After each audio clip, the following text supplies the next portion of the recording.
So this is all about the difference between IoT and IIoT. If they ask you to write the difference between IoT and IIoT, these points you can add. These are very easy points I have taken. So if you write any 5, you just go through the question paper, any 5 difference carries 10 marks, ಆ ಥರನೇ ಇರುತ್ತೆ. So ಆ ಥರ ನೀವು ಅದನ್ನು prepare ಆಗಿ. Next topic I have taken is Industry 4.0. So some questions you will get on this topic also. Industry 4.0 ಅಂದರೆ ಏನು, ಅದರಲ್ಲಿ ಏನೇ ಟೆಕ್ನಾಲಜಿ ಯೂಸ್ ಮಾಡಿದ್ದಾರೆ ಅಂತ ಕೇಳ್ಬೋದು. So Industry 4.0, it is also known as 4th Industrial Revolution. So ಇದು 4th Industrial Revolution. 4th Industrial Revolution ಅಂದರೆ Industry 4.0 ಅಂತ ಹೇಳಬೇಕು ಆಯಿತಾ. So it refers to the current trend of automation and data exchange in manufacturing and related industries. So it is enabled by advanced digital technologies. So ಇಲ್ಲಿ 4th industrial ರೆವಲ್ಯೂಷನಲ್ಲಿ complete automation ಇರುತ್ತೆ, data exchange ಆಗುತ್ತೆ, ಮತ್ತು ಒಂದಷ್ಟು ಟೆಕ್ನಾಲಜಿನ industry 4.0ದಲ್ಲಿ ಅಥವಾ ಕೆಲವೊಂದು ಕಡೆ industry 4.0 ಅಂತಲೂ ಹೇಳ್ತಾರೆ. ಸೊ ಈ ಟೆಕ್ನಾಲಜಿನ ಇದರಲ್ಲಿ ಯೂಸ್ ಮಾಡ್ತಾರೆ ಇಂಡಸ್ಟ್ರಿ 4.0 ಅಲ್ಲಿ. So what are the technologies used in industry 4.0? The first technology is IoT. Okay. So the first technology is IoT, Internet of Things. So devices and sensors communicating data in a real time. Just now I explained what is IoT, the same definition you write. So devices and sensors, they are communicating data in a real time with the help of the internet. Next technology used in Industry 4.0 is IIoT. So IoT applied specifically in an industry on machines or assembly lines, etc. It is called as Industrial Internet of Things. The same 2 definitions in the first, second, third slide, the same thing you can write here. Then big data and analytics. So large scale data collection is done. Big data means large scale of data is collected and it is analyzed. The large scale of data is analyzed in order to make a good decision and to get a good performance. Next, artificial intelligence, AI. So system that can learn, it will learn and it will detect the pattern and it will optimize the operations without human intervention. So human intervention ಇಲ್ಲ, ಅದೇ the previous past history ಇಂದ ಏನು trend ಇತ್ತು, ನಾಳೆ ಏನು trend ಬರ್ಬೋದು ಅನ್ನೋದನ್ನ it will study and it will give the output. It will learn and it will detect the patterns and optimize the operations. ಒಂದು ಎಕ್ಸಾಂಪಲ್ ಹೇಳಬೇಕು ಅಂತಂದರೆ, ಈಗ ಫೆಸ್ಟಿವಲ್ ಟೈಮಿಗೆ ನಾವೆಲ್ಲ ಹೊಸ ಬಟ್ಟೆಗಳನ್ನು ತೊಗೊಳ್ತೀವಲ್ವ ಆನ್ಲೈನ್ ಶಾಪಿಂಗಲ್ಲಿ. ಸೊ ಪ್ರೀವಿಯಸ್ ಡೇ ನಾನು ಏನಾದರೂ ಶರ್ಟ್ ಅಥವಾ ಪ್ಯಾಂಟ್ ಆ ಥರ ನಾನು ಸರ್ಚ್ ಮಾಡಿದರೆ, ನೆಕ್ಸ್ಟ್ ಡೇ ಮತ್ತೆ ನಾನು ಸರ್ಚ್ ಮಾಡೋಕ್ಕೆ ಹೋದಾಗ it will recommend the shirts and pants. ಅಂದರೆ it will study the previous or past history and the past trends and the patterns, and based on the past trend and the patterns it will recommend the same things. So ಅದಕ್ಕೆ ನಾವು detect the patterns ಅಂತ ಹೇಳ್ತೀವಿ. ಇದು just shopping ಅದು ಹೇಳಿದೆ, ಅದು ಇಂಡಸ್ಟ್ರಿಯಲ್ಲಿ. So it will learn, detect the patterns and optimise the ಆಪ್ರೇಷನ್ಸನ್ನು ಆಪ್ಟಿಮೈಸ್ ಮಾಡುತ್ತೆ. ಸೊ ಅಲ್ಲಿ ಹ್ಯೂಮನ್ ಇಂಟರ್ವೆನ್ಷನ್ನು ಕಡಿಮೆ ಇರುತ್ತೆ. ಇದಕ್ಕೆ ಆರ್ಟಿಫಿಷಿಯಲ್ ಇಂಟೆಲಿಜೆನ್ಸಿ ಅಂತ ಹೇಳ್ತಾರೆ. Next is cyber security, protecting connected systems and data from cyber threats and a breach. So ಎಲ್ಲಿ internet ಇರುತ್ತೆ ಅಲ್ಲಿ ಸೈಬರ್ ಥ್ರೆಟ್ 100% ಇರುತ್ತೆ, ನಮ್ಗೆ ಗೊತ್ತಲ್ವಾ. ಈವನ್ ನಮ್ಮ ಮೊಬೈಲಿಗೆ ಆಲ್ರೆಡಿ ಹ್ಯಾಕ್ ಆಗಿರುತ್ತೆ. ಹ್ಯಾಕ್ ಆಗಿದ್ದಕ್ಕೆ ನೋಡಿ ಏನೇನೋ ಮೆಸೇಜ್ಗಳು ಬರ್ತಾ ಇರ್ತವೆ. ಸೊ ನೀವು ಇಷ್ಟು ಅಮೌಂಟ್ ನಿಮಗೆ ಬಂದಿದೆ, ಕ್ರೆಡಿಟ್ ಆಗಿದೆ, ಆ ಥರ ಎಲ್ಲ ಮೆಸೇಜ್ ಬಂದಿದೆ ಅಂದರೆ, ನಮ್ಮ ನಂಬರ್ ಇನ್ನೊಬ್ರಿಗೆ ಸಿಕ್ಕಿದೆ ಅಂದರೆ ಅಲ್ಲಿ ನಮ್ಮ ಮೊಬೈಲು ಹ್ಯಾಕ್ ಆಗಿದೆ ಅಂತ. ಹ್ಯಾಕ್ ಅಂದರೆ ಆ ಥರ ಅಲ್ಲ, ಕಂಪ್ಲೀಟ್ ಆಫ್ ಮಾಡಿ ಆ ಥರ ಅಲ್ಲ. ಸೊ ನಮ್ಮ ನಂಬರ್ ಲೀಕ್ ಆಗಿದೆ ಅಂತ ಅರ್ಥ. ಸೊ ಇದು ಇಂಡಸ್ಟ್ರಿಯಲ್ಲಿ ಸೈಬರ್ ಥ್ರೆಟ್ ಆಗಿದ್ರೆ ಏನಾಗುತ್ತೆ, ಬಿಕಾಸ್ ಇಂಡಸ್ಟ್ರಿಯಲ್ಲಿ ಎಲ್ಲ ಡಿವೈಸಸ್ಸು ಒಂದಕ್ಕೊಂದು ಕನೆಕ್ಟ್ ಆಗಿರ್ತವೆ, ಮತ್ತು ಅದು ಇಂಟರ್ನೆಟ್ ಜೊತೆ ಕ್ಲೌಡಿಗೆ ಡೇಟಾ ಕಳಿಸ್ತಾ ಇರುತ್ತೆ ಇಂಟರ್ನೆಟ್ಟನ್ನು ಇಟ್ಕೊಂಡು. ಸೊ ಅಲ್ಲಿ ಸೈಬರ್ ಥ್ರೆಟ್ ಆಗೋ ಚಾನ್ಸಸ್ ಇರುತ್ತೆ. ಸೊ ಅಲ್ಲಿ ನಮ್ಮ ಡೇಟಾನ ಹ್ಯಾಕ್ ಮಾಡ್ಬೋದು, ನಮ್ಮ ಕಂಪನಿದು ಪ್ರೊಡಕ್ಷನನ್ನು ಸ್ಟಾಪ್ ಮಾಡ್ಬೋದು. ಅದಕ್ಕೆ ಎಲ್ಲ ಕಂಪನಿದು ಡೇಟಾನ ತೊಗೊಂಡ್ಬಿಟ್ರೆ ಅದಕ್ಕೆ ಡೇಟಾ ಬ್ರೀಚ್ ಆಗಿದೆ ಅಂತ ಹೇಳ್ತಾರೆ. BREACHES, ಡೇಟಾ ಬ್ರೀಚ್ ಆಗಿದೆ ಅಂತ. ಸೊ ಇದಕ್ಕೆ ನಾವು ಇಂಡಸ್ಟ್ರಿ 4.0 ಅಲ್ಲಿ ಸೈಬರ್ ಸೆಕ್ಯೂರಿಟಿನ ಹೇಗೆ ಕೊಡೋದು, suppose the industry is using IIoT, what cyber security we should give, and how to protect the data breach, from the data breach, and how to protect the data threats, cyber threats. ಅದನ್ನೆಲ್ಲ ನಾವು cyber ಸೆಕ್ಯೂರಿಟಿಯಲ್ಲಿ ಕಲಿತೀವಿ. And cyber security is one of the technology used in industry 4.0. Next is cloud computing, storing and processing the data over the internet. ಇಂಟರ್ನೆಟ್ಟಲ್ಲಿ ಡೇಟಾನ store ಮಾಡೋದು ಮತ್ತು ಡೇಟಾನ process ಮಾಡಿದ್ರೆ ಅದಕ್ಕೆ cloud computing ಅಂತ ಹೇಳ್ತಾರೆ. Because it will enable the global access, ಗ್ಲೋಬಲಲ್ಲಿ ಎಲ್ಲ ಅದನ್ನು ಆ್ಯಕ್ಸೆಸ್ ಮಾಡ್ಬೋದು, ಅದಕ್ಕೆ ಕ್ಲೌಡ್ ಕಂಪ್ಯೂಟಿಂಗ್ ಅಂತ ಹೇಳ್ತೀವಿ. ಎಡ್ಜ್ ಕಂಪ್ಯೂಟಿಂಗ್, ಈಗ ತಾನೇ ಹೇಳಿದೆ ನಾನು ಪ್ರೀವಿಯಸ್ ಸ್ಲೈಡಲ್ಲಿ, processing data close to where it is generated, ಎಲ್ಲಿ ಡೇಟಾ ಜನರೇಟ್ ಆಗುತ್ತೆ ಅಲ್ಲೇ ನಿಯರ್ ಬೈ ಅಂದರೆ ಹತ್ತಿರದಲ್ಲೇ ಡೇಟಾನ ಪ್ರಾಸೆಸ್ ಮಾಡೋದು. ಅಂದರೆ ತುಂಬ ರಿಪೀಟೆಡ್ ಸೇಮ್ ಡೇಟಾ ಬರ್ತಿದ್ರೆ ಅದನ್ನು ಫಿಲ್ಟರ್ ಮಾಡೋದು, ಅದಕ್ಕೇನು ಹೇಳ್ತೀವಿ, ಎಡ್ಜ್ ಕಂಪ್ಯೂಟಿಂಗ್ ಅಂತ ಹೇಳ್ತೀವಿ. ಮತ್ತು reducing the latency, real time control ಇರುತ್ತಲ್ವ, ಸೊ ಲೇಟೆನ್ಸಿ ಕಡಿಮೆ ಮಾಡೋದು, ಡಿಲೇನ ಕಡಿಮೆ ಮಾಡೋದು, ಅದನ್ನು ಎಡ್ಜ್ ಕಂಪ್ಯೂಟಿಂಗಲ್ಲಿ ಓದ್ತೀವಿ. Next autonomous robots, robots that operate with minimum human input. Human input ಕಡಿಮೆ, ಬರೀ ಆನ್ ಮಾಡೋದಷ್ಟೇ. ಸೊ ಬೇರೆ ಎಲ್ಲ ಆಪರೇಷನ್ ನಾನು ಏನು ಹೇಳ್ಕೊಡೋದಿಲ್ಲ. With minimal human input and adapt to changing the condition. It should only adapt to the change in the condition. ಇದಕ್ಕೆ autonomous robots ಅಂತ ಹೇಳ್ತೀವಿ technology. Next simulation or a digital twin, virtual modes of a physical system used for testing and monitoring. Digital twin ಅಂದರೆ ಒಂದು replica of some physical device, the exact replica, ಅದನ್ನು ತೊಗೊಂಡು ಅದ್ರ ಮೇಲೆ ನಾವು ಸಿಮ್ಯುಲೇಷನ್ ಮಾಡೋದು, ಅದಕ್ಕೆ ಡಿಜಿಟಲ್ ಟ್ವಿನ್ ಅಂತಾರೆ. ಟ್ವಿನ್ ಅಂದ್ರೆ ಸಿಮಿಲರ್ ಇರೋದು, ಇಲ್ಲೇನು ಆ್ಯಕ್ಚುಯಲ್ ಫಿಸಿಕಲ್ ಡಿವೈಸ್ ಇದೆಯಲ್ಲ ಅದೇ ಥರ ಒಂದು ರಿಪ್ಲಿಕಾ ಮಾಡಿಡೋದು, ಅದನ್ನು ನಾವು ಸಿಮ್ಯುಲೇಷನ್ ಮಾಡಿ ಅದು ಹೇಗೆ ಔಟ್ಪುಟ್ ಕೊಡುತ್ತೆ, ಇನ್ಪುಟ್ ಯಾವ್ದು ಕೊಡಬೇಕು, ಔಟ್ಪುಟ್ ಹೇಗೆ ಬರುತ್ತೆ ಅಂತ ಅದ್ರ ಮೇಲೆ ಸ್ಟಡಿ ಮಾಡೋದು, ಅದನ್ನು ಡಿಜಿಟಲ್ ಟ್ವಿನ್ ಅಂತಾರೆ. ಅದನ್ನು ಸಿಮ್ಯುಲೇಷನಲ್ಲಿ ಮಾಡೋದು, ಅದಕ್ಕೆ simulation or a digital twin. This is the technology used in Industry 4.0. Next, additive manufacturing, 3D printing. This is the important technology used in Industry 4.0. So, creating the objects layer by layer. So, the 3D model is produced layer by layer. So, it operates and it will give us a 3D model. ಅದನ್ನು additive manufacturing ಅಥವಾ 3D printing ಅಂತ ಹೇಳ್ತೀವಿ. It is use to produce the ideal ಪ್ರೋಟೋಟೈಪ್ಸನ್ನು produce ಮಾಡೋಕ್ಕೆ. ಈಗ ಒಂದು for example ನೀವೊಂದು box ಮಾಡ್ತಾ ಇದ್ದೀರಿ, ಕ್ಯೂಬ್ ಮಾಡ್ತಾ ಇದ್ದೀರಿ ಅಂದ್ಕೊಳ್ಳಿ. ಸೊ ಅದನ್ನು ಡಿಸೈನ್ ಮಾಡಿರ್ತೀರಿ, ಅದು ಹೇಗೆ ಕಾಣಿಸುತ್ತೆ ಅಂತ ನೋಡಬೇಕಂದ್ರೆ ಯು ಟೇಕ್ ದ ಪ್ರಿಂಟೌಟ್ ತೊಗೊಳ್ಳಿ. ಪ್ರಿಂಟೌಟನ್ನು ಹೇಗೆ 2D ಪ್ರಿಂಟೌಟ್ ಅಲ್ಲ 3D ಪ್ರಿಂಟೌಟ್ ತೊಗೋಬೋದು. 3D ಪ್ರಿಂಟೌಟ್ ಅಂದರೆ ನೀವು 3D ಪ್ರಿಂಟಿಂಗ್ ಮಷೀನನ್ನು ಯೂಸ್ ಮಾಡಿದ್ರೆ ಅದು ರಿಯಲ್ ಆಗಿ ನನಗೆ ಒಂದು ಕ್ಯೂಬನ್ನು ತಯಾರು ಮಾಡಿ ಕೊಡುತ್ತೆ. ಆ ಪ್ಲಾಸ್ಟಿಕ್ಕನ್ನು ಲೇಯರ್ ಬೈ ಲೇಯರ್ ಹಾಕಿ ಒಂದು 3D ಮಾಡೆಲನ್ನು ಮಾಡಿಕೊಡುತ್ತೆ. ಸೊ ಅದರಿಂದ ನಾನು ನೆಕ್ಸ್ಟ್ ನಾನು ಯಾವ ಥರ ಡಿಸೈನ್ ಮಾಡಬೇಕು ಅನ್ನೋದು ಗೊತ್ತಾಗುತ್ತೆ. So creating objects layer by layer from a digital models and ideal for prototypes and consumer parts. Next augmented reality. So augmented reality ಅಂತಂದರೆ superimposing the digital information on a physical object. Physical ವರ್ಲ್ಡಲ್ಲಿ digital ಇನ್ಫಾರ್ಮೇಷನನ್ನು superimpose ಮಾಡೋದು, ಅದರ ಮೇಲೆ ಹಾಕೋದು, ಅದಕ್ಕೆ augmented reality ಅಂತ ಹೇಳ್ತಾರೆ. So overlaying the digital information on to the physical world using. ಹೇಗೆ ಅದನ್ನು ಯಾವುದು ಡಿವೈಸನ್ನು ಯೂಸ್ ಮಾಡಿ ಮಾಡ್ತಾರೆ ಅಂದರೆ using smart glasses or tablets. So ಅದಕ್ಕೆ ಆಗ್ಮೆಂಟೆಡ್ ರಿಯಾಲಿಟಿ ಅಂತಾರೆ. ಫಾರ್ ಎಕ್ಸಾಂಪಲ್ ಐಕಿಯಾಗಿ ಹೋದರೆ ನೀವೊಂದು ಸೋಫಾ ತೊಗೋಬೇಕು ಅಂದ್ಕೊಂಡಿದ್ದೀರಿ ಅಂದ್ಕೊಳ್ಳಿ.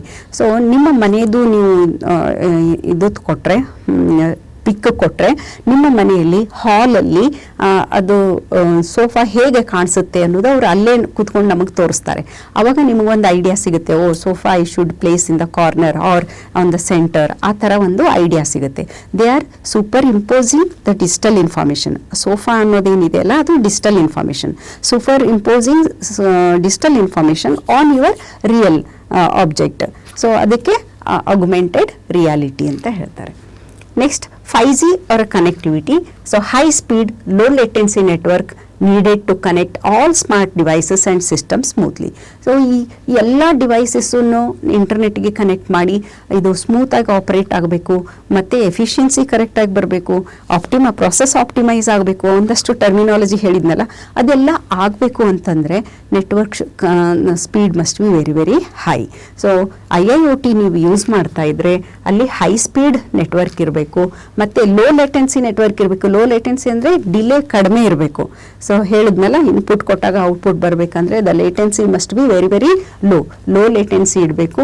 ಅವಾಗ ಅಷ್ಟೇ ಆ smart devices they can communicate with each other and the process is done, automation is done in the manufacturing company or any other use cases. So that is 5G net or connectivity. So these are the very important terminologies, technologies used in Industry 4.0. So this diagram represents the different technologies used in Industry 4.0. So or 4.0. The first one I told IoT or IIoT, AI, artificial intelligence, cloud computing, cyber physical system, additive manufacturing, autonomous robots, and 5G connectivity, augmented robots, cyber security, augmented reality, digital twin, 5G connectivity, IoT and IoT. So at least 10 terminologies you remember along with the explanation. So what are the technologies used in Industry 4.0? If they ask, you can able to write. So remember, no need to draw all the pictures inside the circle. Just you make a box or a circle, you just write IoT or IoT, AI, cloud computing. If you write, that is enough. Okay, this is all about Industry 4.0. In the beginning of the session, I explained what are the difference between IoT and IIoT and what are the important terms you should remember. And the next topic I took the Industry 4.0, what are the different technologies used. And next topic I am going to cover on IT-OT and IT-OT convergence. IT ಅಂದ್ರೇನು, OT ಅಂದ್ರೇನು, IT-OT convergence ಅಂದರೆ ಏನು, ಅದು challenges ಏನು ಬರುತ್ತೆ, convergence ಮಾಡುವಾಗ ಅವೆರಡನ್ನು combined ಮಾಡಿದಾಗ ಏನೇನೆಲ್ಲ ಚಾಲೆಂಜಸ್ ಬರುತ್ತೆ ಅನ್ನೋದು IT-OT ಕನ್ವರ್ಜೆನ್ಸಲ್ಲಿ ನಾವು ಹೇಳ್ತೀನಿ. So IT means information technology. Information ಅಂತ ಬಂದಾಗ ನಿಮ್ಮ ತಲೆಗೆ ಬರಬೇಕು ಅದು ಸಾಫ್ಟ್ವೇರ್ ಆಗಿರಬೇಕು ಅಂತ. ನೆಕ್ಸ್ಟ್ ಟಾಪಿಕ್ ಬಂದುಬಿಟ್ಟು ಆಪರೇಷನಲ್ ಟೆಕ್ನಾಲಜಿ ಇರುತ್ತೆ. ಆಪರೇಷನಲ್ ಟೆಕ್ನಾಲಜಿನ OT ಅಂತ ಬರಿತೀವಿ. ಆಪರೇಷನ್ ಅಂದರೆ ಏನು, ಎಲ್ಲಿ ಮಾಡ್ತೀವಿ, ಕಂಪನಿಯಲ್ಲಿ, ಮ್ಯಾನುಫ್ಯಾಕ್ಚರಿಂಗ್ ಕಂಪನಿಯಲ್ಲಿ. ಸೊ ಅಲ್ಲಿ ಏನಾಗಿರಬೇಕು, ಆಪರೇಷನಲ್ ಟೆಕ್ನಾಲಜಿ ಅಂದರೆ ಡಿವೈಸಸ್ ಆಗಿರಬೇಕು, ಅಂದರೆ ಹಾರ್ಡ್ವೇರ್ ಇರಬೇಕು. ಹಾರ್ಡ್ವೇರ್ ಇದ್ದಿದ್ದರೆ ಅದನ್ನು ಆಪರೇಷನಲ್ ಟೆಕ್ನಾಲಜಿ ಅಂತ ಹೇಳ್ತೀವಿ. ಸಾಫ್ಟ್ವೇರ್ ಇದ್ದಿದ್ದರೆ, ಅದು ಸಾಫ್ಟ್ವೇರ್ ಯೂಸ್ ಮಾಡ್ತಾ ಇದ್ದಿದ್ರೆ ಅದನ್ನು ಇನ್ಫಾರ್ಮೇಷನ್ ಟೆಕ್ನಾಲಜಿ ಅಂತ ಹೇಳ್ತೀವಿ. Okay, so information technology it involves the use of computer. ಅಲ್ಲಿ ಸಾಫ್ಟ್ವೇರ್ ನೀವು ಬರೀತಾ ಇದ್ದೀರಿ, ಸಾಫ್ಟ್ವೇರ್ ಇದೆ ಅಂದರೆ ಅಲ್ಲಿ ಕಂಪ್ಯೂಟರ್ ಇರಬೇಕು. ಸೊ ಕಂಪ್ಯೂಟರ್ಸ್, ಅಲ್ಲಿ ಸಾಫ್ಟ್ವೇರ್ ಇರುತ್ತೆ. Communication system to manage and process the data. ಒಂದು ಆ ಡೇಟಾನ ಹೇಗೆ ಮ್ಯಾನೇಜ್ ಮಾಡಬೇಕು, ಹೇಗೆ ಪ್ರಾಸೆಸ್ ಮಾಡಬೇಕು ಅನ್ನೋದು ಎಂಟೈರ್ ಸಿಸ್ಟಮ್ ಥಿಂಗ್ಸನ್ನು ನೀವು ಇನ್ಫಾರ್ಮೇಷನ್ ಟೆಕ್ನಾಲಜಿಯಲ್ಲಿ ಯೂಸ್ ಮಾಡ್ತೀರಿ. So what are the key components used in information technology? Computer networks, ಯಾವುದು ನೆಟ್ವರ್ಕ್ ಯೂಸ್ ಮಾಡ್ತಾ ಇದ್ದೀರಿ, ಯಾವ ಕ್ಲೌಡ್ ಸರ್ವಿಸ್ ಯೂಸ್ ಮಾಡ್ತಾ ಇದ್ದೀರಿ, ಹೈಬ್ರಿಡ್ ಕ್ಲೌಡಾ, ಪ್ರೈವೇಟ್ ಕ್ಲೌಡಾ, ಪಬ್ಲಿಕ್ ಕ್ಲೌಡಾ, ಅಥವಾ ಯಾವ ಕ್ಲೌಡ್ ಸರ್ವಿಸಸ್ಸನ್ನು ಯೂಸ್ ಮಾಡ್ತಾ ಇದ್ದೀರಿ, software as a service, platform as a service, infrastructure as a service. ಇದು ನೀವು 3rd ಯೂನಿಟಲ್ಲಿ ಓದ್ತೀರಿ, IaaS, PaaS and SaaS ಅಂತ. ಮತ್ತು 3 ಟೈಪ್ಸ್ ಆಫ್ ಡಿಪ್ಲಾಯ್ಮೆಂಟ್ ಮಾಡೆಲ್ ಓದ್ತೀರಾ. Cloud deployment model, hybrid cloud, private cloud and public cloud ಅಂತ ಓದ್ತೀರಾ. So ಯಾವ ಥರ ಕ್ಲೌಡನ್ನು use ಮಾಡ್ತೀವಿ, ಯಾವ ಸರ್ವಿಸಸನ್ನು ಯೂಸ್ ಮಾಡ್ತೀವಿ, ಅಜೂರ್ ಕ್ಲೌಡ್ ಸರ್ವಿಸ್ ಯೂಸ್ ಮಾಡ್ತೀವ, ಅಮೆಝಾನ್ ವೆಬ್ ಸರ್ವಿಸಸ್ ಯೂಸ್ ಮಾಡ್ತೀವ, Google cloud platform services use ಮಾಡ್ತೀವ, ಯಾವ ಸರ್ವಿಸನ್ನು ಯೂಸ್ ಮಾಡ್ತೀವಿ ಅನ್ನೋದು ಇದು ಇನ್ಫಾರ್ಮೇಷನ್ ಟೆಕ್ನಾಲಜಿಯಲ್ಲಿ ಬರುತ್ತೆ. ಮತ್ತು ಸೈಬರ್ ಸೆಕ್ಯೂರಿಟಿ ಸಿಸ್ಟಮ್, ಇಷ್ಟೊತ್ತನ ಹೇಳಿದ್ನಲ್ಲ ಅದು. So IT is mainly use to support the business operation. So ITದು ಉದ್ದೇಶ ಏನು, ಬಿಸ್ನೆಸ್ ಆಪರೇಷನ್ಸನ್ನು ಸಪೋರ್ಟ್ ಮಾಡೋಕ್ಕೆ. And enable data storage, data ಎಲ್ಲ ಪ್ರೊಡ್ಯೂಸ್ ಆಗಿರೋಂಥ ಡೇಟಾನ ಸ್ಟೋರ್ ಮಾಡೋಕ್ಕೆ. ಸೊ ಸ್ಟೋರ್ ಎಲ್ಲಿ ಮಾಡ್ತೀವಿ, ಕ್ಲೌಡಲ್ಲಿ ಮಾಡ್ತೀವಿ. And aid in decision making based on the storage based on the data stored in the cloud, the real time decision is done. So real time decision ಹೇಗೆ ತಗೊಳ್ಳೋದು, for example ನೀವು automatic ಕಾರಲ್ಲಿ ಹೋಗ್ತಾ ಇರ್ತೀರಿ, ಈಗೆಲ್ಲ ಕಾರಲ್ಲಿ ಹೋಗುವಾಗ ಒಂದು ಸ್ವಲ್ಪ ದೂರದಲ್ಲಿ ಒಂದು ಆಬ್ಜೆಕ್ಟ್ ಬಂತು ಅಥವಾ ಒಂದು ಪರ್ಸನ್ ಅಥವಾ ಒಂದು ಎನಿಮಲ್ ಬಂದಾಗ ಸಡನ್ ಆಗಿ ಬ್ರೇಕ್ ಹಾಕಬೇಕಾಗುತ್ತೆ. ಸೊ ಸಡನ್ ಆಗಿ ಬ್ರೇಕ್ ಹಾಕಬೇಕಂದ್ರೆ ಅದು ಆಟೋಮೆಟಿಕ್ ಕಾರ್ ಇದೆ, ಸೊ ಹ್ಯೂಮನ್ ಇಂಟರ್ವೆನ್ಷನ್ ಇಲ್ಲ. ಸೊ ಆಬ್ಜೆಕ್ಟನ್ನ ಫಸ್ಟ್ ಅದು ಡಿಟೆಕ್ಟ್ ಮಾಡಬೇಕು, ಡಿಟೆಕ್ಟ್ ಮಾಡಿ ಕ್ಲೌಡಿಗೆ ಕಳಿಸ್ಬೇಕು, ಕ್ಲೌಡಿಂದ ಡಿಸಿಷನ್ ಆಗುತ್ತೆ. ಸೊ ಏನು ಸ್ಪೀಡ್ ಕಡಿಮೆ ಮಾಡಬೇಕಾ, ಬ್ರೇಕ್ ಹಾಕಬೇಕಾ, ಸ್ಟಾಪ್ ಮಾಡಬೇಕಾ ಅನ್ನೋ ಡಿಸಿಷನ್, ಅದು very very critical, very important decision. So in a fraction of second decision has to be done. ಅಂಥದಕ್ಕೆ ಡಿಸಿಷನ್ ಮೇಕಿಂಗ್ ಅದು ಕೂಡ ನಮ್ದು IT ಸಿಸ್ಟಮಿಂದ ಆಗುತ್ತೆ. ಸೊ ಏನೇನೆಲ್ಲ ಆಗುತ್ತೆ, ಬಿಸ್ನೆಸ್ ಆಪರೇಷನ್ನ ಸಪೋರ್ಟ್ ಮಾಡೋಕ್ಕೆ, ಡೇಟಾನ ಸ್ಟೋರ್ ಮಾಡೋಕ್ಕೆ, ಮತ್ತು ಡೇಟಾನ ಡಿಸಿಷನ್ ತಗೊಳ್ಳೋಕ್ಕೆ, ಇದೆಲ್ಲ ನಮಗೆ IT ಸಿಸ್ಟಮು ಸಪೋರ್ಟ್ ಮಾಡುತ್ತೆ. ಇದಕ್ಕೆ ಇನ್ಫಾರ್ಮೇಷನ್ ಟೆಕ್ನಾಲಜಿ ಅಂತ ಹೇಳ್ತೀವಿ. Next operation technology. So operation technology it involves hardware. So information technology involves software, operation technology involves hardware. It is used to control the physical devices ಅನ್ನ connect ಮಾಡೋಕೆ ಇದು operation ಟೆಕ್ನಾಲಜಿನ use ಮಾಡ್ತಾರೆ. Mainly it is used in industrial processes only, industrial application ಅಲ್ಲಿ use ಮಾಡೋದು. Examples, machines on the factory floors. Machines ಏನೇನು ಒಂದು factory ಅಂತ ತೊಗೊಂಡ್ರಲ್ಲಿ ಏನು ಮಷಿನ್ಸ್ ಇರುತ್ತಲ್ಲ ಫ್ಲೋರಲ್ಲಿ, ಅದೆಲ್ಲ ಹಾರ್ಡ್ವೇರ್ ಆಗಿರುತ್ತೆ. ಅದಕ್ಕೆ OT ಕಾಂಪೋನೆಂಟ್ ಅಂತ ಹೇಳ್ತಾರೆ. ಸೊ ಇಂಪಾರ್ಟೆಂಟ್ OT ಕಾಂಪೋನೆಂಟ್, ಅದನ್ನು ಇವತ್ತಿನ ಕ್ಲಾಸಲ್ಲಿ ನನಗೆ ಹೇಳೋಕ್ಕೆ ಟೈಮ್ ಸಿಗೋದಿಲ್ಲ ಮೋಸ್ಟ್ಲಿ. OT ಕಾಂಪೋನೆಂಟ್ಸ್ ಅಂದರೆ PLC, SCADA, HMI, distributed control system, ಇದು ಎಲ್ಲ ನಮಗೆ OT ಕಾಂಪೋನೆಂಟ್ಸಲ್ಲಿ ಸಿಗುತ್ತೆ. ಸೊ SCADA ಅನ್ನು ಹೇಗೆ ಅಂದರೆ ರಿಯಲ್ ಟೈಮ್ ಮಾನಿಟರ್ ಮಾಡೋಕ್ಕೆ ಅದೆಲ್ಲ ಯೂಸ್ ಮಾಡ್ತಾರಲ್ವ, ಅದು PLC, ಪ್ರೋಗ್ರಾಮಬಲ್ ಲಾಜಿಕ್ ಕಂಟ್ರೋಲರ್, ಇವೆಲ್ಲ ಹಾರ್ಡ್ವೇರ್ ಕಾಂಪೋನೆಂಟ್ಸ್. ಸೊ ಈ ಹಾರ್ಡ್ವೇರ್ ಕಾಂಪೋನೆಂಟ್ಸ್ ಆಗಿರ್ಬೋದು ಅಥವಾ ಮಷಿನ್ಸ್ ಆಗಿರ್ಬೋದು, that is the example components of the OT. Next SCADA system, supervisory control and data acquisition system, industrial control system, ಮತ್ತು HMI ಇರ್ಬೋದು, ಎಲ್ಲನೂ hardware ಏನಿದಾವಲ್ಲ ಅದು ಎಲ್ಲ ನಮಗೆ ಆಪರೇಷನಲ್ ಟೆಕ್ನಾಲಜಿಯಲ್ಲಿ ಬರುತ್ತೆ. What is the purpose of using OT? OT ensures that physical system operate safely. ಏನೆಲ್ಲ physical systems ಇದೆಯಲ್ಲ ಎಲ್ಲ ಸೇಫಾಗಿ ವರ್ಕ್ ಆಗಬೇಕು, ಮತ್ತು ಎಲ್ಲ ರಿಲಯಬಲ್ ಆಗಿರಬೇಕು ಆ್ಯಂಡ್ ಎಫಿಷಿಯೆಂಟಾಗಿ ಔಟ್ಪುಟ್ ಕೊಡಬೇಕು in real time. That is the purpose of using operational technology. ಇವಾಗ IT ಅಂದರೆ ಏನು ಅಂತ ಕಲ್ತ್ಕೊಂಡ್ರಿ, OT ಅಂದರೆ ಏನು ಅಂತ ತಿಳ್ಕೊಂಡ್ರಿ. IT ಅಂದರೆ ಸಾಫ್ಟ್ವೇರು ಕಾಂಪೊನೆಂಟು, OT ಅಂದರೆ ಹಾರ್ಡ್ವೇರ್ ಕಾಂಪೊನೆಂಟ್ಸ್. ಇವೆರಡೂ ಮರ್ಜ್ ಮಾಡಿದ್ರೆ ಏನಾಗುತ್ತೆ, ಅದನ್ನು IT-OT ಕನ್ವರ್ಜೆನ್ಸ್ ಅಂತ ಹೇಳ್ತಾರೆ. IT-OT convergence. So convergence means combining the information technology and operation technology to share a data. ಎರಡೂ ಕಂಬೈನ್ ಮಾಡೋದು, information technology and operational technology combine ಮಾಡಿ together they should work to give the best product, to give the good efficiency, good product. ಅದಕ್ಕೆ IT-OT convergence ಅಂತ ಹೇಳ್ತಾರೆ. Combining the information technology with the operational technology to share the data and to work together more efficiently is called as IT-OT convergence.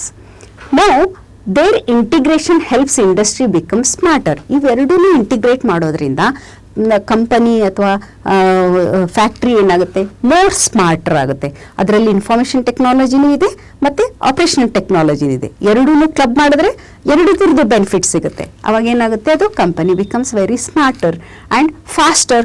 So ಮುಂಚೆ ಬರೀ OT ಇಟ್ಕೊಂಡು, OT components, operational technology hardware ಕಾಂಪೊನೆಂಟ್ಸನ್ನು ಇಟ್ಕೊಂಡು manual intervention ಇಟ್ಕೊಂಡು ನಾವು ಮಾಡಿದ್ರೆ ಎಷ್ಟು production ಸಿಗುತ್ತೆ. ಅದು ಇಲ್ಲಿ ಮ್ಯಾನ್ಯುವಲ್ ಇಂಟರ್ವೆನ್ಷನ್ ಕಡಿಮೆ ಮಾಡಿ ಎರಡೂ ಆಟೋಮೇಟ್ ಮಾಡಿದಾಗ ಎಷ್ಟು ಪ್ರೊಡಕ್ಷನ್ ಸಿಗುತ್ತೆ, ಅದನ್ನು ನೀವು ಕನ್ಸಿಡರ್ ಮಾಡಿದ್ರೆ company becomes faster and faster, smarter and faster and it more data driven. So ಅದ್ರ ಮೇಲೆ ಮೋರ್ ಡೇಟಾ ಡ್ರಿವನ್ ಕೂಡ ಆಗಿರುತ್ತೆ ಯಾವುದು IT-OT ಕನ್ವರ್ಜೆನ್ಸ್ ಮಾಡಿದ್ರೆ. ಸೊ ಏನೆಲ್ಲ ಬೆನಿಫಿಟ್ಸ್ ಸಿಗುತ್ತೆ ನಮಗೆ, unified data view. First benefit is unified data view ಅಂತ. ಏನು ಹಾಗಂದರೆ combines IT and OT data for better analysis and inform decision.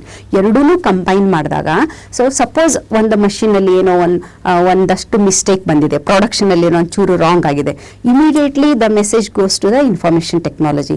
Information ಟೆಕ್ನಾಲಜಿಯಲ್ಲಿ ಸಾಫ್ಟ್ವೇರಲ್ಲಿ ನಾವು ಇಮಿಡಿಯೇಟ್ ಕರೆಕ್ಷನ್ ಮಾಡಿ ನಾವು we can produce the good product. So ಅಲ್ಲಿ ಬೆಟರ್ ಇನ್ಫಾರ್ಮ್ಡ್ ಡಿಸಿಷನ್ ಆಗಿರುತ್ತೆ ಮತ್ತು ಬೆಟರ್ ಅನಾಲಿಸಿಸ್ ಮಾಡ್ಬೋದು. ಯಾಕಂದರೆ ಅಲ್ಲಿ IT ಇರೋದ್ರಿಂದ analysis is going to become very good. ಅಂದರೆ ಬೆಟರ್ ಅನಾಲಿಸಿಸ್ ಸಿಗುತ್ತೆ ಮತ್ತು ಇನ್ಫಾರ್ಮ್ಡ್ ಡಿಸಿಷನ್ ಕೂಡ ನಾವು ತೊಗೋಬೋದು. that is the first advantage or a benefit of IT/OT convergence. Improved cyber security ಹೇಳಿದ್ನಲ್ವ, ಸೈಬರ್ ಸೆಕ್ಯೂರಿಟಿ ಎಲ್ಲ ಇಂಟರ್ನೆಟ್ ಆಫ್ ಥಿಂಗ್ಸ್ ಇರುತ್ತೆ, ಅಲ್ಲಿ ಸೈಬರ್ ಸೆಕ್ಯೂರಿಟಿ ಸೈಬರ್ ಥ್ರೆಟ್ ಇದ್ದೇ ಇರುತ್ತೆ. ಸೊ ನಾವು ಎರಡೂ IT ಮತ್ತು OT ಕನ್ವರ್ಜ್ ಮಾಡಿದ್ರೆ ಅವಾಗ ನಮ್ಗೆ ಸೈಬರ್ ಸೆಕ್ಯೂರಿಟಿ ಇಂಪ್ರೂವ್ ಆಗುತ್ತೆ. IT and OT teams collaborate to protect both data and physical systems. ಈಗ IT ಅಂದ್ರೇನು ಸಾಫ್ಟ್ವೇರ್, ಅಲ್ಲಿ ಏನಿರುತ್ತೆ ಡೇಟಾನ ಸ್ಟೋರ್ ಮಾಡಿರ್ತೀವಿ, ಡೇಟಾನು ಪ್ರೊಟೆಕ್ಟ್ ಮಾಡ್ಬೋದು. ಮತ್ತು ಫಿಸಿಕಲ್ ಸಿಸ್ಟಮ್ ಅಂದರೆ ಯಾವುದು? OT components. ಅಂದರೆ ನಮ್ಮ ಡಿವೈಸು ಇಂಟರ್ನೆಟ್ಗೆ ಕನೆಕ್ಟ್ ಆಗಿರೋದ್ರಿಂದ ಆ ಡಿವೈಸ್ಗೆ ಸೈಬರ್ ಥ್ರೆಟ್ ಬರಬಾರ್ದು ಅಲ್ವಾ, ಆ ಡಿವೈಸನ್ನು ನಾವು ಸೇಫಾಗಿ ಇಟ್ಕೋಬೇಕು.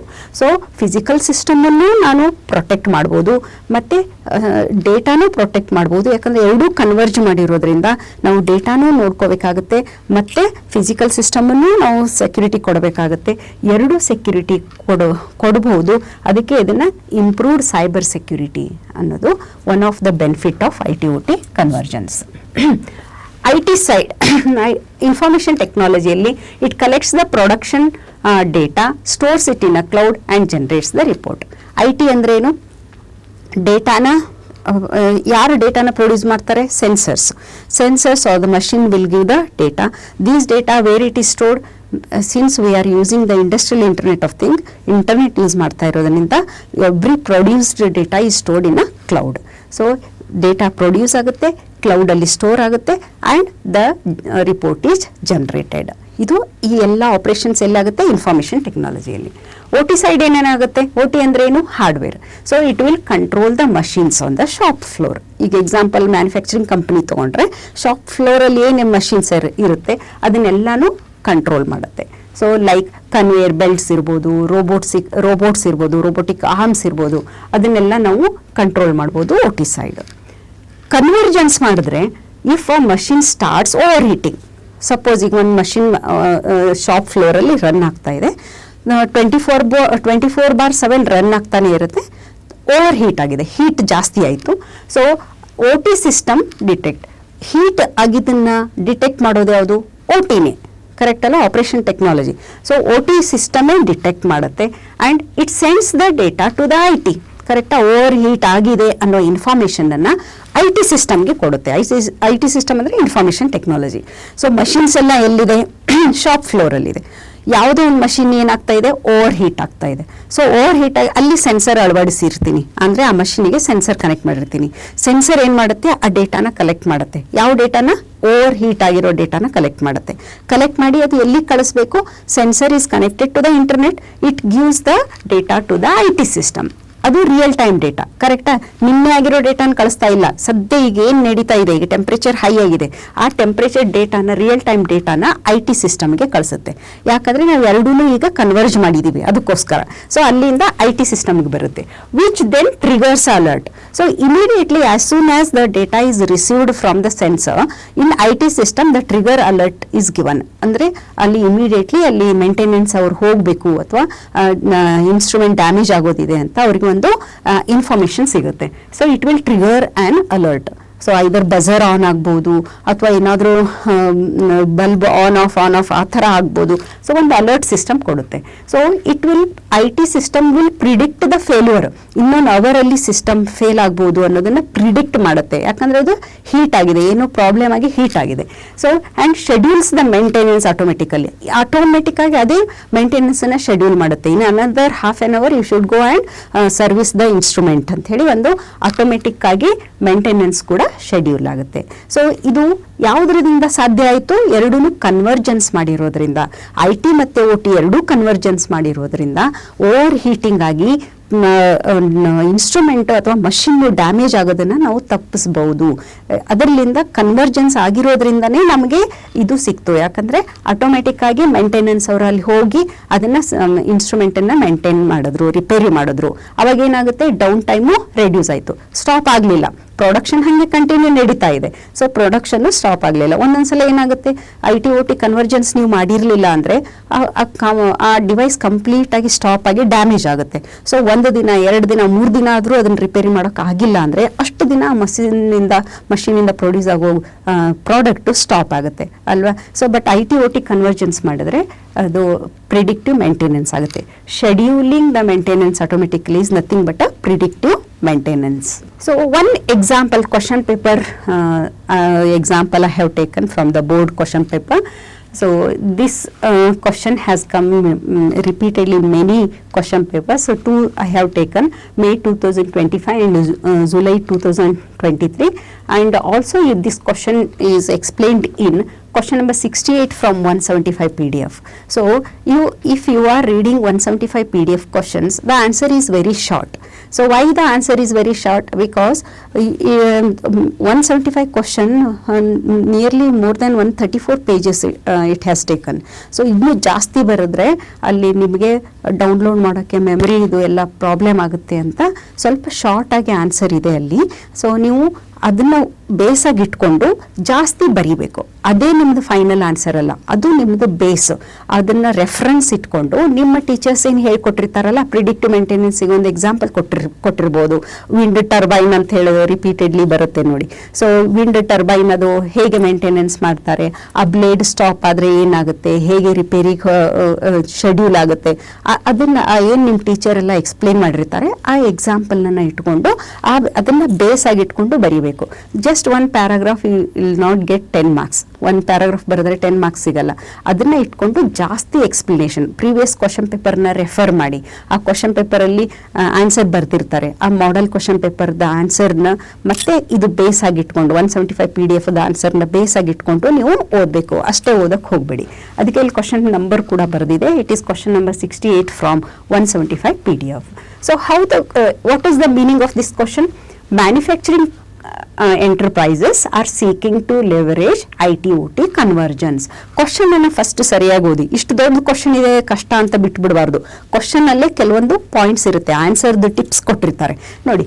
ಕ್ವಶನ್ ಏನಿದೆ ಅಂದ್ರೆ IT/OT ಕನ್ವರ್ಜೆನ್ಸ್ ಅಂತ ಕ್ವಶನ್ ಪೇಪರಲ್ಲಿ ಇಂಡೈರೆಕ್ಟ್ ಆಗಿ, ಡೈರೆಕ್ಟ್ ಆಗಿ ಕೇಳಿಲ್ಲ. What is IT/OT convergence and explain ಅಂತ ಇತ್ತು. ನೀವು 4th ಸೆಮಿಸ್ಟರ್ 3rd ಸೆಮಿಸ್ಟರಲ್ಲಿ ಕ್ವಶನ್ಸ್ ಯಾವ ತರ ಫ್ರೇಮ್ ಮಾಡ್ತಾ ಇದ್ವಿ ನಾವು.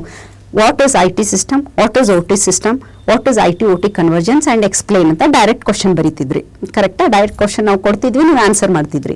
5th ಸೆಮಿಸ್ಟರಲ್ಲಿ ಒಂದು ಸಿನಾರಿಯೋ ಕೊಡ್ತಾರೆ. ಸಿನಾರಿಯೋ ಅಂದರೆ ಇಂಡೈರೆಕ್ಟ್ಲಿ ಕ್ವಶನನ್ನು ಕೇಳಿರ್ತಾರೆ. ಒಂದು ಲೈನ್ ಬರೆದು ಏನು ಬರೆದಿದ್ದಾರೆ ಇಲ್ಲಿ, manufacturing enterprises are seeking to leverage IT/OT convergence. IT/OTನ ಕನ್ವರ್ಜೆನ್ಸ್ ಮಾಡಬೇಕು ಅಂತ ಅನ್ಕೊಂಡಿದ್ದಾರೆ ಯಾರು, ಮ್ಯಾನುಫ್ಯಾಕ್ಚರಿಂಗ್ ಕಂಪನಿಯವರು. To achieve gains in productivity. ನೋಡಿ ಆನ್ಸರ್ ಇದರಲ್ಲೇ ಇದೆ. ನೀವು ಕ್ವಶನ್ ಅನ್ನ ಸರಿಯಾಗಿ ಓದಬೇಕು. ಏನು ಅಚೀವ್ ಆಗುತ್ತಂತೆ ಈ IT/OT ಕನ್ವರ್ಜೆನ್ಸ್ ಮಾಡಿದರೆ ಏನು ಅಚೀವ್ ಆಗುತ್ತೆ, ಪ್ರೊಡಕ್ಟಿವಿಟಿ ಜಾಸ್ತಿ ಆಗುತ್ತೆ. ಕ್ವಶನ್ ಪೇಪರಲ್ಲೇ ಆನ್ಸರ್ ಇದೆ, ಪ್ರೊಡಕ್ಟಿವಿಟಿ ಜಾಸ್ತಿ ಆಗುತ್ತೆ. ರಿಡಕ್ಷನ್ ಇನ್ ಕಾಸ್ಟ್, IT ಮತ್ತೆ OT ಎರಡೂ ಕನ್ವರ್ಜ್ ಮಾಡಿದ್ರೆ ಕಾಸ್ಟ್ ಕಡಿಮೆ ಆಗುತ್ತೆ. ನೋಡಿ 2 ಪಾಯಿಂಟ್ಸ್ ಸಿಕ್ತು ಆನ್ಸರ್. ನೀವು 2 ಪಾಯಿಂಟನ್ನು ನೀವು ಆನ್ಸರಲ್ಲಿ ಬರೀಬಹುದು. Reduction, increase in productivity, increase in gain, reduction in cost point ಸಿಕ್ತಾ. Next, while managing the inherent risk of convergence, ಇನ್ನೊಂದು ಕ್ಲೂ ಕೊಟ್ಟಿದ್ದಾರೆ. ಹಿಂಗೆ ಕನ್ವರ್ಜೆನ್ಸ್ ಮಾಡೋದ್ರಿಂದ ಒಂದಷ್ಟು ರಿಸ್ಕ್ಗಳನ್ನು ಕೂಡ ಮ್ಯಾನೇಜ್ ಮಾಡ್ಬೋದು. ಸೊ ಯಾಕೆ ರಿಸ್ಕ್ ಅಂದ್ರೆ ಏನು, security, cyber security security threats ಇರುತ್ತಲ್ಲ.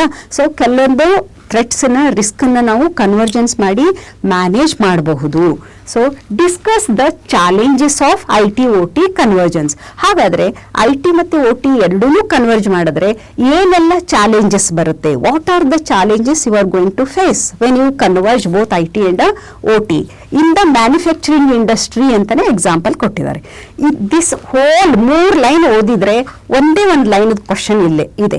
ಏನದು ಅಂದ್ರೆ what are the challenges of IT/OT convergence. ಅದೇ ನೀವು 4th ಸೆಮಿಸ್ಟರ್ ಆಗಿದ್ರೆ ನಿಮ್ ಕ್ವಶನ್ ಹೇಗೆ ಫ್ರೇಮ್ ಆಗ್ತಿತ್ತು, instead of these 3 lines question ಹೇಗೆ ಫ್ರೇಮ್ ಮಾಡ್ತಾ ಇದ್ರು teachers, right the challenges of IT/OT convergence are what are the challenges of IT/OT convergence, ಈ ತರ ಕ್ವಶನ್ ಕೇಳ್ತಾ ಇದ್ರು. ಬಟ್ ಇಲ್ಲಿ ಸುಮ್ಮನೆ ಒಂದು ಸಿನಾರಿಯೋ ಕೊಟ್ಟಿದ್ದಾರೆ. ಯಾಕಂದ್ರೆ ನೀವು 5th ಸೆಮಿಸ್ಟರ್ ಅಲ್ಲಿ ಇರೋದ್ರಿಂದ ಕ್ವಶನ್ ನಿಮಗೆ L3 ಮತ್ತೆ L4 ಮೇಲೆ ಸೆಟ್ ಆಗಬೇಕು.